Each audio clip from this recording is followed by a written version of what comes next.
चीनी झालर का बहिष्कार करने वाली बीजेपी का ये है असली चेहरा। चीन से ही बनवा ली आदि शंकराचार्य की मूर्ति। एमपी चुनावों के बीच गरमाया चीन का मुद्दा।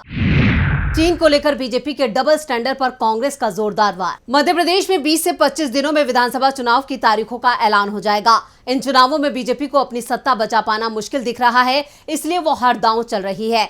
धर्म से लेकर राष्ट्रवाद तक के सभी दांव बीजेपी चल रही है। वहीं कांग्रेस भी बीजेपी को ईंट का जवाब पत्थर से दे रही है। इस बीच कांग्रेस के हाथ वो हथियार लगा है जिससे बीजेपी की परेशानी बढ़ना लाजमी है। देश के सबसे बड़े दुश्मन चीन को लेकर बीजेपी का असली चेहरा सामने आ गया है। कैसे चीनी झालर और लाइटों का विरोध करने वाली बीजेपी धर्म और आस्था का मखौल उड़ा रही है। कैसे कांग्रेस ने एक बार फिर सीएम शिवराज के असली चेहरे से पर्दा हटा दिया, तो कैसे देश के लोगों की धार्मिक आस्था को चोट पहुंचा रही है बीजेपी, इस पर करेंगे विस्तार से चर्चा अपनी इस रिपोर्ट में। नमस्कार, मैं हूं परवीन शेख, आप सभी का हमारी स्पेशल रिपोर्ट में बहुत बहुत स्वागत है। क्या चीन को लेकर बीजेपी ने बदल ली है अपनी रणनीति? क्या चीन को लेकर बीजेपी ने अपना लिया है नर्म रुख? चीन के मुद्दे पर कांग्रेस ने खोल दी है बीजेपी की पोल। मध्य प्रदेश चुनाव से पहले बुरे फंसे सीएम शिवराज। बीजेपी ने चीन से मूर्ति बनवाकर किया है सनातन धर्म का अपमान। 21 सितंबर को मध्य प्रदेश के खंडवा जिले में मधानता पर्वत पर आदि गुरु शंकराचार्य की बाल स्वरूप 108 फीट ऊंची प्रतिमा का सीएम शिवराज सिंह चौहान ने वैदिक मंत्रोच्चारण के साथ अनावरण किया था। बाल स्वरूप में बनी 108 फीट ऊंची 3 धातुओं से बनी 100 टन वजनी प्रतिमा को नर्मदा के किनारे मधानता पर्वत पर लगभग 11.5 हेक्टेयर भूमि पर स्थापित किया गया था। इस मूर्ति को लेकर कांग्रेस ने बड़ा खुलासा किया है, जिससे बीजेपी बुरी तरह से घिरती दिख रही है। कांग्रेस ने कहा है कि इस मूर्ति का निर्माण बीजेपी सरकार ने चीन से कराया है। चीन से मूर्ति बनवाकर बीजेपी ने सनातन धर्म का अपमान किया है। मध्य प्रदेश कांग्रेस कमेटी के सचिव राकेश सिंह यही नहीं रुके, बल्कि उन्होंने इस मामले में भ्रष्टाचार के भी आरोप लगाए हैं। साथ ही उन्होंने शिवराज सरकार पर शहीदों के अपमान का भी आरोप लगाया है। एक तरफ शिवराज सरकार आदि शंकराचार्य की मूर्ति बनवाकर वाहवाही बटोर रही है, वहीं कांग्रेस ने इसको लेकर बीजेपी की पोल खोल दी है। आपको बता दें, 108 फीट ऊंची और 100 टन वजनी इस प्रतिमा के निर्माण में 2100 करोड़ रुपए से ज्यादा खर्च किए गए हैं। 5 फीट ऊंचे प्लेटफॉर्म पर यह स्थापित है। 88% कॉपर, 4% जिंक और 8% टिन को मिलाकर ये मूर्ति बनाई गई है। इसके 290 पैनल को company L&T Larsen and turbo ने चीन की कंपनी TQ आर्ट फाउंड्री से तैयार कराया है। हालांकि सभी 290 हिस्सों को ओंकारेश्वर में लाकर जोड़ा गया है। एकात्मकता का प्रतीक इस प्रतिमा को स्टैच्यू ऑफ वननेस का नाम दिया गया है। प्रतिमा में आदि शंकराचार्य जी बाल स्वरूप में नजर आ रहे हैं।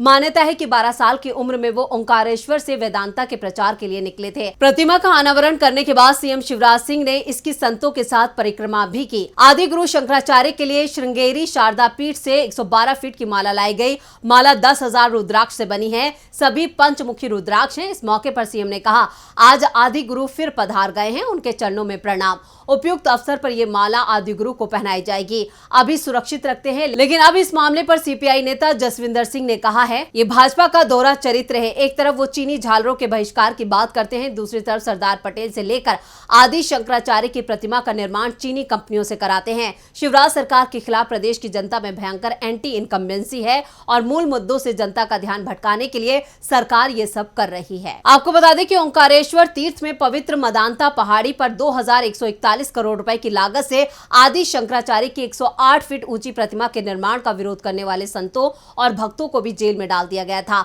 भोपाल पुलिस ने जून महीने में 50 से ज्यादा श्रद्धालुओं को हिरासत में लिया था, जो हिंदुओं के धार्मिक स्थल को तोड़ने से बचाएं और धार्मिक स्थल को पिकनिक स्पॉट न बनाए तख्तियां लेकर शांतिपूर्वक विरोध प्रदर्शन कर रहे थे। ओंकारेश्वर में निर्माण कार्य का विरोध करते हुए उन्होंने आरोप लगाया कि पुलिस ने प्रदर्शनकारियों को तितर-बितर करने के दौरान एक साधु पर भी हमला किया था। ये साधु भारत हितैषी अभियान के बैनर तले ओंकारेश्वर में मधानता पहाड़ी के निवासी और संत 8वीं सदी के दार्शनिक आदि शंकराचार्य की प्रतिमा और उनके समर्पित एक संग्रहालय स्थापित करने की बीजेपी के नेतृत्व वाली मध्य प्रदेश सरकार की महत्वाकांक्षी परियोजना का विरोध कर रहे थे। 2141 करोड़ की लागत से अंतर्राष्ट्रीय अद्वैत वेदांता संस्था इस परियोजना को राज्य कैबिनेट ने 8 फरवरी को मंजूरी दी थी, जिसके लिए बजट में 700 करोड़ रुपए आवंटित किए गए। सरकार ने निर्धारित विधानसभा चुनाव से ठीक पहले 2023 तक इस परियोजना को पूरा करने की योजना बनाई थी, जिसका अनावरण सीएम शिवराज ने 21 सितंबर को कर दिया है। मधानता पहाड़ी हिंदुओं के लिए एक पवित्र स्थान है। ये एक ओमकार की पहाड़ी है, जहां आदि शंकराचार्य ने अपनी शिक्षा प्राप्त की थी, लेकिन इसे संरक्षित करने के बजाय बीजेपी सरकार ने अपने राजनीतिक लाभ के लिए पवित्र पहाड़ी को खोद दिया है। खबरों के मुताबिक स्थानीय लोग, पुजारी, संत और आदिवासी जो दशकों से वहां रह रहे हैं, पिछले कई महीनों तक निर्माण का विरोध करते रहे। उन्होंने खरगोन, इंदौर, ग्वालियर, खंडवा और भोपाल में विरोध प्रदर्शन और हस्ताक्षर अभियान चलाए और ओंकार पर्वत संघर्ष समिति के बैनर तले मदांता के 10 निवासियों को एक और समूह जो था उसने भूख हड़ताल तक की थी। खंडवा जिले के अधिकारियों ने 12 घरों और आश्रमों सहित 12 दूसरे निर्माणों को भी अवैध करार दिया था, जिसके बाद स्थानीय लोग भी इस विरोध में शामिल हो गए थे।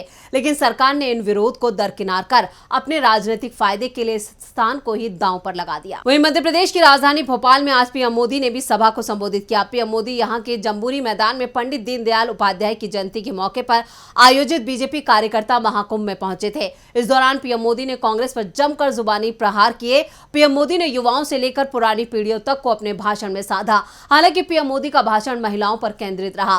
पीएम मोदी ने यहां वोकल फॉर लोकल की बात की, लेकिन हकीकत इससे कोसों दूर है। भोपाल में भाजपा कार्यकर्ता रैली के दौरान पीएम मोदी ने अपने भाषण की शुरुआत मध्य प्रदेश की स्थानीय राजनीति से की। उन्होंने मध्य प्रदेश को भारत का दिल बताया। उन्होंने कहा, भोपाल का कार्यकर्ता महाकुंभ महासंकल्प बहुत कुछ कहता है। ये दिखाता है कि एमपी के मन में क्या है। ये दिखाता है कि नई ऊर्जा से भरी भाजपा और भाजपा के कार्यकर्ताओं के हौसले बुलंद है। मध्य प्रदेश को देश का दिल कहा जाता है और भाजपा के साथ देश के दिल का विशेष जुड़ाव है।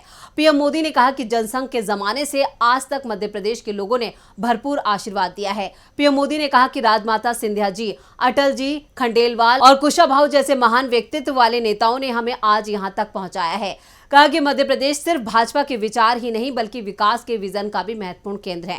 उन्होंने कहा कि आज देश अमृतकाल की विकास यात्रा पर निकला है, इसलिए मध्य प्रदेश का महत्व और बढ़ गया है। मध्य प्रदेश में भाजपा सरकार 20 साल की हो गई है। अंधेरे में जीने को मजबूर गांव और शहरों को नहीं देखा, लेकिन भाजपा ने अपने हर कार्यकाल में मध्य प्रदेश को विकास की नई ऊंचाइयों पर पहुंचाया। यहाँ के युवाओं ने भाजपा के सुशासन को ही देखा है। आने वाले चुनाव बहुत अहम है। हमें ध्यान रखना है कि विकास के रास्ता जो हमने बनाया है वो उससे भटके नहीं, अटके नहीं और विकास की गाड़ी रास्ते से हटे नहीं। लेकिन हकीकत तो कुछ और ही है। पीएम मोदी अब लाख दावे और वादे करें, लेकिन बीजेपी अपनी महत्वाकांक्षी योजनाओं को लेकर गरीबों और धर्म को भी दांव पर लगाने से पीछे नहीं हट रही है और इसी पर कांग्रेस ने बीजेपी को घेर लिया है। तो ये थी हमारी स्पेशल रिपोर्ट। आपको हमारा ये वीडियो कैसा लगा, नीचे कमेंट बॉक्स में अपनी राय जरूर दें और इस वीडियो को ज्यादा से ज्यादा लाइक करें और शेयर करें। देखते रहिए डीबी लाइव। नमस्कार। हमारे चैनल से जुड़े रहने के लिए YouTube पर टाइप करें DB लाइव, सब्सक्राइब बटन को क्लिक करें और बेल आइकन को दबाना न भूलें ताकि खबरें आप तक पहुंचती रहें। देखते रहिए DB लाइव, क्योंकि यहाँ हैं खबरें लगातार। हमारे चैनल से जुड़े रहने के लिए YouTube पर टाइप करें DB लाइव, सब्सक्राइब बटन को क्लिक करें और बेल आइकन को दबाना न भूलें ताकि खबरें आप तक पहुंचती रहें। देखते रहिए DB लाइव, क्योंकि यहाँ हैं खबरें लगातार।